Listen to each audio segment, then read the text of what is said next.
掌声有请这一对，有请。男嘉宾贾博文，24岁，来自辽宁，美术设计；女嘉宾孙杨，23岁，同样来自辽宁，自由职业。来，有请两位，有请。好，欢迎两位哈，大学同学是吧？嗯，是。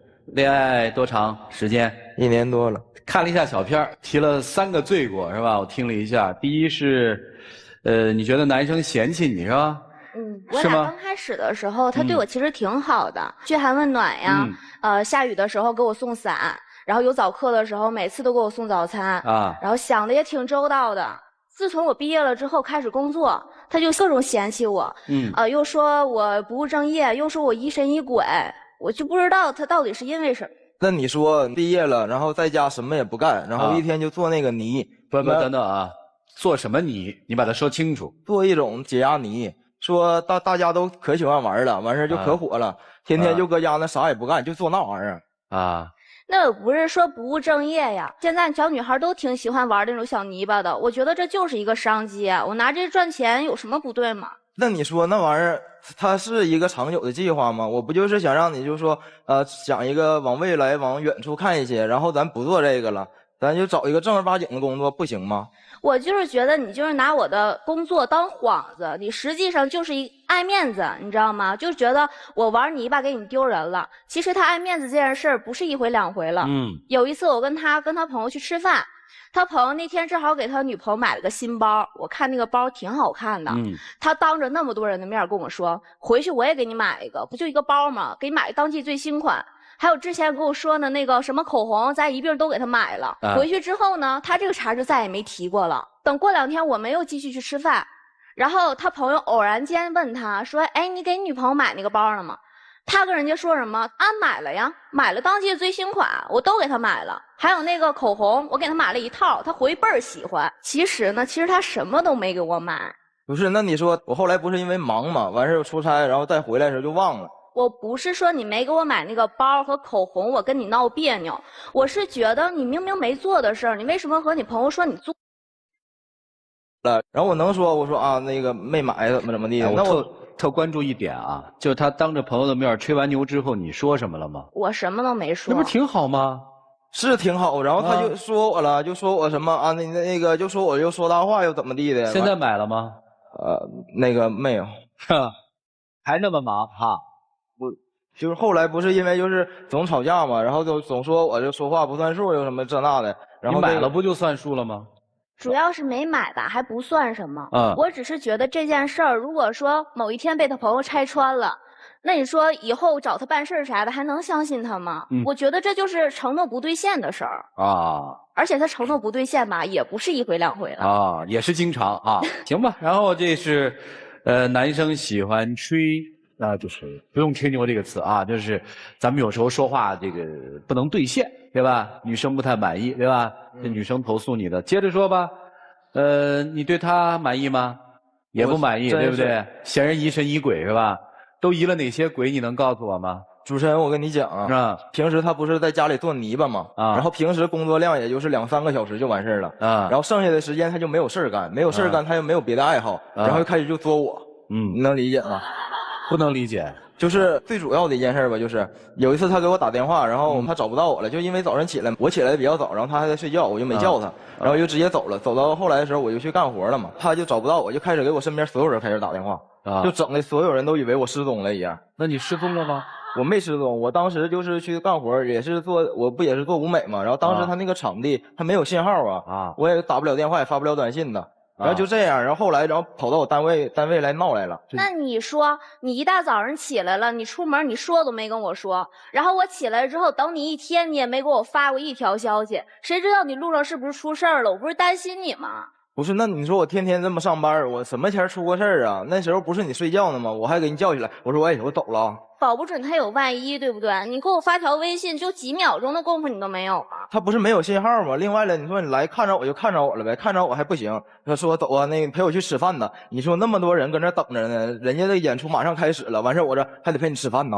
确实是我找你吃饭我不对，但你也不至于当着那么多人面你轰我走呀。那你说那现场那么乱，磕了碰了的，这还有这东西什么的，另外这么多人瞅着你往这一站，完你站我边上，我还能干活吗？那你说你平常如果说你多关心关心我，你想起来这件事儿了，你出门说你跟我说一声，我至于跟你这样的吗？再说了，你做的那些让我疑神疑鬼的事儿，你还有理了？我跟他解释800多回了。你先跟我解释一下啊，就是一个什么样的活动在现在这个社会啊，要在一个没有任何手机信号的地方举行？就我们这棚里就算信号够不好的了，但是是有信号的。我手机在这儿没有信号，没信号哈，确实没信号啊。行，这件事儿算我多疑了，是吧？有一次我去我亲戚家串门，大概半个多月，我跟他一起养了一只狗，这半个多月我就没看见这只狗，我就挺想它的。我心想，我让他给我发个小视频，我看看狗最近怎么样了。他是小视频给我发了，但是我发现视频里面多了一个粉色 Hello Kitty 的水杯，我就问他，我说那个水杯是谁的呀？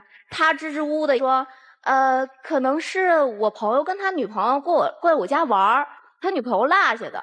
我说人家女朋友去你家玩还自带水杯吗？不是，那你说人家来我家玩了，带点自己东西不行吗？你出门的时候你没落过东西在别人家吗？你那手机落你闺蜜家多少回了？哪次不是我取的？那你说这件事儿我都搁置了，我也没再提了。为什么等我回来的时候，你就主动把这话茬捡起来了，跟我说啊，那个水杯其实不是他女朋友的，是我妹妹来我家玩的时候落下的。你是不是怕我回来之后找你朋友我们几个吃饭，你朋友兜不住这个事儿啊？他本来就是这么回事儿。当时是那个人家来我家来玩来了，然后我也不能进屋的时候，我只看人家一下，我说你那带啥了？完临走的时候我再给你数一遍，这算什么玩意儿啊？那不是我妹妹后来跟我打电话说哥，我那个杯子落你那儿了，过2天我去你那儿取。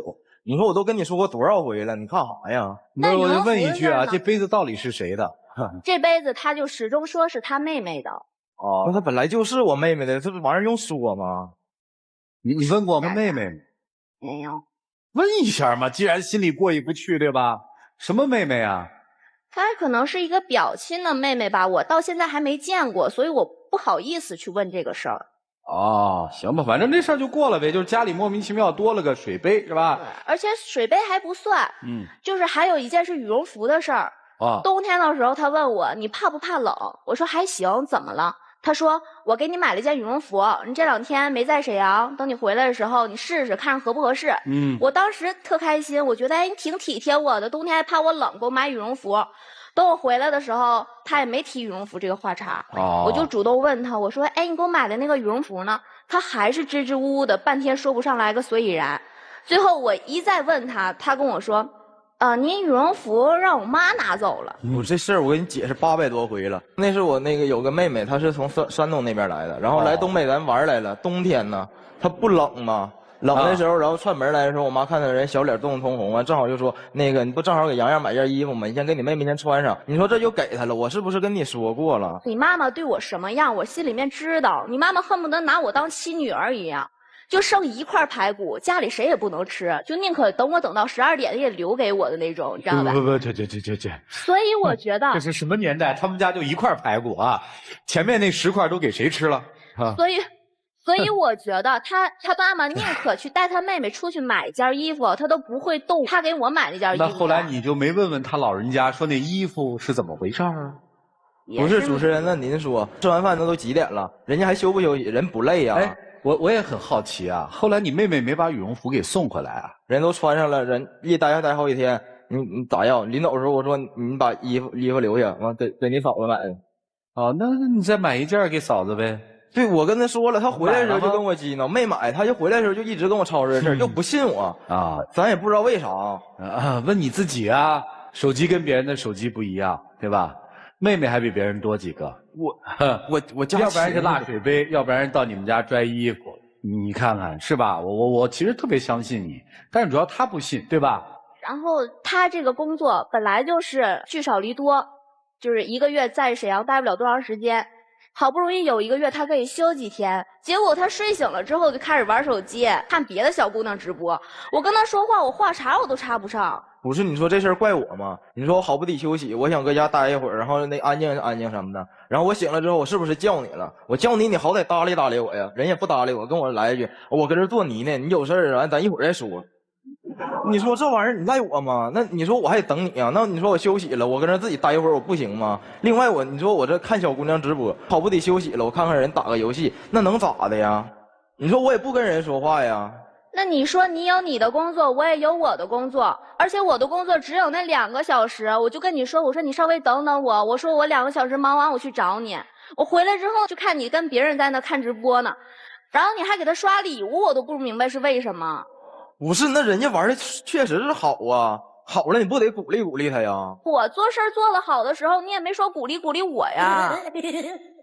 我少夸你了，你说本来就是主持人，完我就感觉是因为他现在太闲了，你知道吗？以至于他就是总不信任我，就是我瞅他一下子，他都以为我有点什么事儿。你说有一次更可气的是，他找她闺蜜来试探我，就是那意思，就是看我出不出轨什么的呗。你说你找个人，你说你找一个聪明人呢，你说找的跟你脑子都差不多。人家在加我的时候，我又不是没见过你闺蜜啊，人家连头像不换，名也不换，你说我不知道她是谁呀？你平常对我关心多一点，我至于找我闺蜜去试探你吗？你就说吧，你带我出去见过你朋友吗？你每次聚会你都不带我了，你知道你朋友怎么说吗？他们都以为我俩分手了。不是，你管人家干啥呀？你总活在别人的世界里呀，他说啥是啥呗。是啊，你总说别人说的言论不重要，但你为什么自己那么看重啊？有一次他朋友一而再再而三的跟他说，你把女朋友叫来吧，挺长时间没看见了。他就给我打电话让我过来，电话里边跟我说，你来了之后少跟我说话，别人问你话的时候你过过脑子再说，尤其是问你工作，你千万别说你玩你那个破泥，我嫌丢人。你说你不在意别人的言论，你为什么这么说我呀？本来就是嘛，你说话平时过脑子吗？搁我爸妈面前说话的时候都一下一下子都给我吓一激灵一激灵的。然后另外呢，你说你平时出去，我不是不带他出去，然后他爱玩那泥，你说咱吃饭啥的，然后他也不说话，然后他也不好好吃饭，拿那盒破泥就搁那哭着哭着整。你说咱搁那唠嗑呢，咱全瞅你了。我不是不说话，不是你不让我说话吗？那人家逮谁问我一下子，哎，你媳妇儿干啥的？完我说我媳妇儿搁家做泥的。你说谁都不知道做啥泥呀？爸去呢，天天我跟人解释，我逮谁跟谁解释，你就不能安安稳稳的找一个别的工作？你也不是没有别的技能，你干啥呀？我不是说我一辈子就做这个工作了，我只是觉得这个趋势现在挺火热的。假如说我真的因为这个工作我挣到了第一桶金，以后我择业或者创业的时候，那不是更容易吗？那你说你大学毕业了，完事你不出来，你不直接在面向社会，你就天天搁角落里一待，天天搁屋里头做泥，你说那像话吗？那你说你工作完之后回来，你不也就抱个狗玩玩手机吗？哎，你们俩跟狗比呀？你们俩怎么打算啊？今天谁要来我们这儿？他来。要来干嘛呀？其实我就是想咱别做这个了，这玩意儿也不是什么长远的东西。人就不干，我说一句顶10句啊，老有理了。完事后来我今天就来这儿，我就寻思就是让大家那个帮忙劝劝啥的。其实劝啥？就劝劝让他改变一下这个观念。你说这个改啥？就是做泥这个东西呗。你为什么来啊？就是他非说我这个工作丢人，说的那个我劝不动你，你过来让嘉宾老师劝劝你。我就是觉得我这个工作没有什么错。行了，老师们，你们看怎么办？一起进入丘比特问卷。玩泥这个用这个事情去谋生，我没有听到哪里不对啊。他的这份工作到底有没有给你长脸，让你丢面子，其实并不是特别的重要。重要的是我们常说爱屋及乌。如果一个人对他自己的伴侣没有那么喜欢的时候，如果这个伴侣又选择了一份他不太喜欢的职业，他就会非常反感。就如果你的男朋友很爱你，他会觉得我女朋友玩这个泥巴是什么呀？他怎么那么感兴趣？他怎么会每天2个小时时间去直播，还有人看？太有意思了，我去研究研究。这就叫爱屋及乌。所以你通过这一份工作，其实能够去测探一个人对自己的喜欢的程度。我觉得你们俩之间还真不是什么工作的大问题，小伙子，是你们感情出现了问题。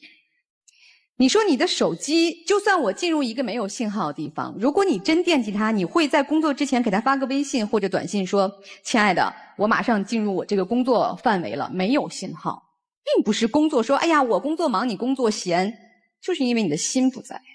所以当你说到工作，他不让你跟他的朋友去讲，他觉得丢面子，他会觉得我工作的时候你给我打电话，我觉得很烦。但是我想跟姑娘说的是，一个人爱上另一个人就会担心，哎呦，他是不是生病了，他是不是出事儿了，就是很长一段时间失联了会有担心。所以我相信你是很爱他、很在乎他的。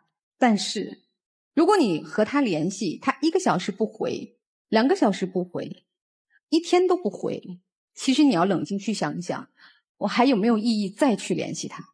有时候爱就是不对等的，我们可以去努力，看值不值得。如果长时期的付出，发现这份爱其实收获不了一段平衡，那么给自己、给对方其实都是压力。我希望你能够冷静去考虑考虑。谢谢2位，我就说这么多。谢谢杨老师。其实工作的确是男方找的一个借口。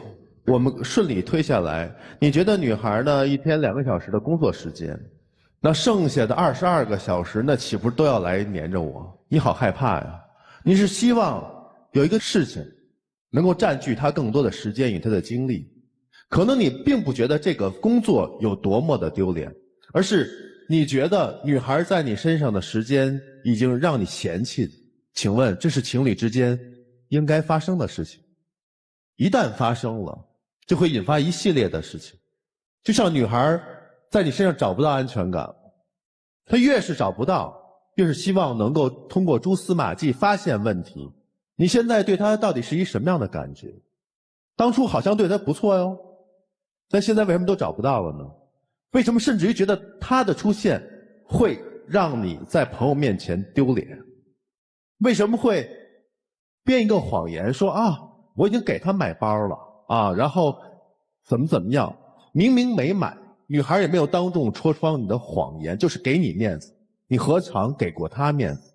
不知道尊重，不知道体贴，这份情感怎么下去？如果说这个女孩换一份工作，我可以敢告诉你，换工作的时候就是离开你。女孩在做很多的动作都是在试图挽回，甚至于发现你们之间到底出了什么问题，但是你根本不给她交流的机会。好不容易在一起，你要去玩游戏，去看别人直播，去给别的女孩打赏，你心里有没有她？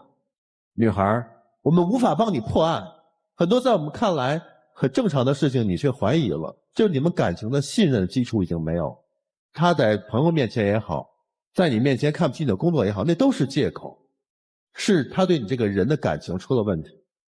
如果你们不把这件事情说清楚的话，还是在纠结于工作，那这事儿只能是越谈越乱。回到最根本，他的母亲对你好，能作为你们俩感情继续的条件吗？不是他对你好，不必怀疑那些我们没有看到的事情，直面感情你们中间的问题是什么，勇敢的去聊出来。如果真的无法继续下去，那趁早我们就分开，千万不要因为感情的这种错误的理解，失去自己心爱的工作，好不好？姑娘，他明明没有给你买包和口红，为什么不在朋友面前戳穿他？因为我觉得，如果当他朋友面把他拆穿的话，我觉得他会很没面子。所以是为了他的面子是吗？也为了自己的面子吧？为什么不去问妹妹那个水杯是不是你的？我怕问了之后和他说的不一样。所以还是怕自己没面子吧？为什么不问问另外一个妹妹是不是把你的衣服穿走了？我不敢再去问了。还是怕面对现实，为了自己的面子吧？所以你表面上说他好面子，其实你是被他好面子绑架了自己。其实有一句话你自己一直都没说出来，表面上说你总结了他的3条罪咒，第一是他要面子，第二是对你不忠诚，第3点是不在乎你。但其实真正的问题是他压根就瞧不起你，他瞧不起你的工作，对吗？他甚至瞧不起你的智商，最后他还瞧不起你的这个人，你甚至都带不出手。当一个男人根本就看不起自己的爱人的时候，你就像一样东西，喜欢的时候欢天喜地的把你请进家门，时间长了他就觉得你碍眼，终其原因是因为他看不到你的价值，而你自己也看不到自己的价值。所以其实他从心底里不是嫌弃你，是根本看不起你。你见过有哪个男生在这个舞台上会把自己的女朋友说得一无是处？他从上场起到现在为止，他说过你一点好吗？不要因为自己要面子，而一次又一次的纵容一个男人在你面前撒谎。如果说第一次你在他朋友面前给他留面子，我认为这是一种慷慨，是一种智慧。但是当很多事情很迷惑地摆在你眼前，你却不忍心去戳穿它，那我只能说你不是不忍心，你是不敢。你怕把这所有的东西都撕破之后，你们所有的感情早已经消失得无影无踪。你这叫自欺欺人。你看不上他的智商，对吧？你不老说他说话不过脑子吗？你又能聪明到哪儿去呢？编个谎话都编不圆。你看不起他的工作，你一个月又挣多少钱呢？甚至你的女朋友现在哭成这样，你也没想着跟她擦一下眼泪。我不知道你哪来的优越感。两个人在一起要平等，不要总是拿眼睛那样去看别人。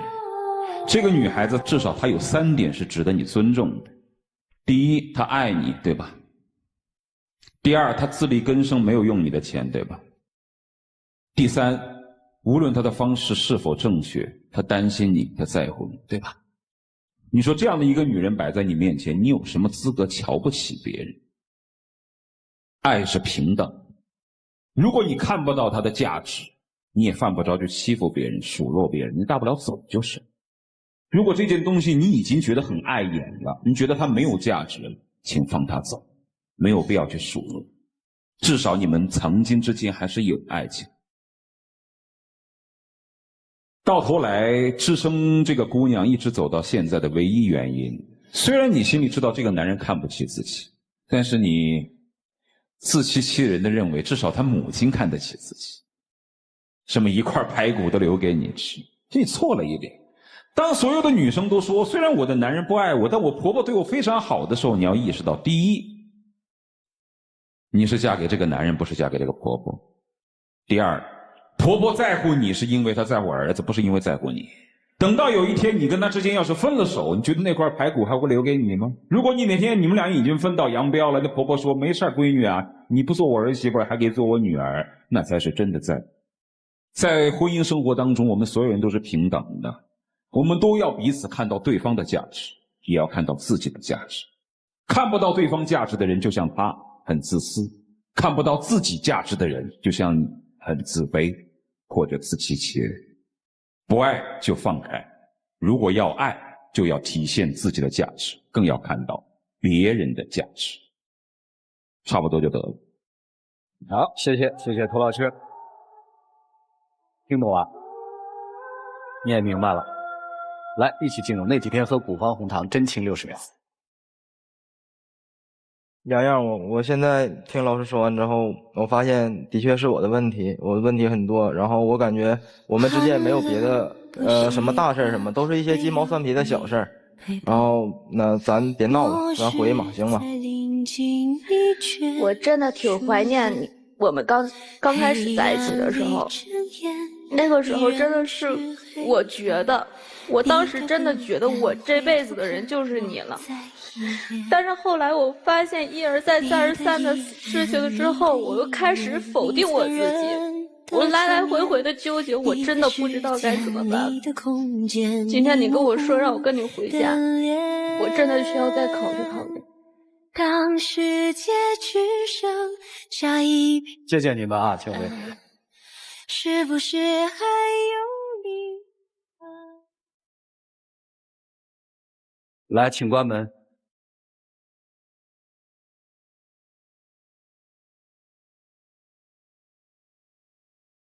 我们的爱情到这儿。